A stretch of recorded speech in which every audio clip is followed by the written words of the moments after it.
అయితే హిందువుల మనోభావాల్ని మరి మీరు గుర్తించట్లేదా? గుర్తించరా? హిందుత్వాన్ని అంటే నాకు నవ్వు వస్తుందండి. ఎందుకంటే మనం ఏ కులంలో పుడతాం తెలీదు, ఏ మతంలో పుడతాం తెలీదు. నేను హిందువు అవ్వచ్చు, మీరేమో ముస్లిం అవ్వచ్చు, అతను క్రిస్టియన్ అవ్వచ్చు. మనం ముగ్గురం పుట్టిగా ఎలా పుడతామో మనకు తెలుసండి. హిందుత్వం అనేది నాకు రాజకీయ నాయకుల అవసరాలు వాడుకునేదేగా హిందుత్వం అనుకుంటున్నాను. ఎందుకంటే ఏ మతం ఏ కులం వాళ్ళు గౌరవించుకోవడం తప్పలేదు. మనం ఇందులో నేను వెంకటేశ్వర భక్తులు మాడతాను, మీరు క్రిస్టియన్ అవ్వచ్చు, అతని ముస్లిం అవ్వచ్చు.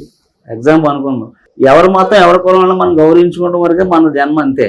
ఇంకో జన్మ గురించి కానీ ఇంకో వ్యక్తుల గురించి మనం తక్కువ చేసి మాట్లాడకూడదు. మనం హిందువులో పుట్టావంటే నువ్వు తల్లి గర్భంలో పుట్టినప్పుడు నువ్వు హిందువుగా పుడతావు నీకు తెలుసా, నువ్వు ముస్లింగా పుడతావు నీకు తెలుసా, క్రిస్టియన్గా పుడతావు నీకు తెలుసా? ఈ కులాల మతాల సామరస్యం ఏంటి?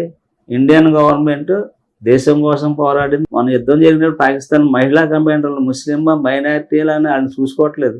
దేశం కోసం పిల్లల్ని బిడ్డలను వదిలేసి ముద్దాడి యుద్ధానికి వెళ్ళి వీర జవాన్లుగా మరణించాక దేశం కోసం సేవ చేస్తుంటే నువ్వు పరిపాలన తీసుకుని రాజ్యాధికారం తీసుకుని కులాల మతాల ద్వేషాలు నీకు రాజకీయ నాయకుడు చేసి తప్పదే.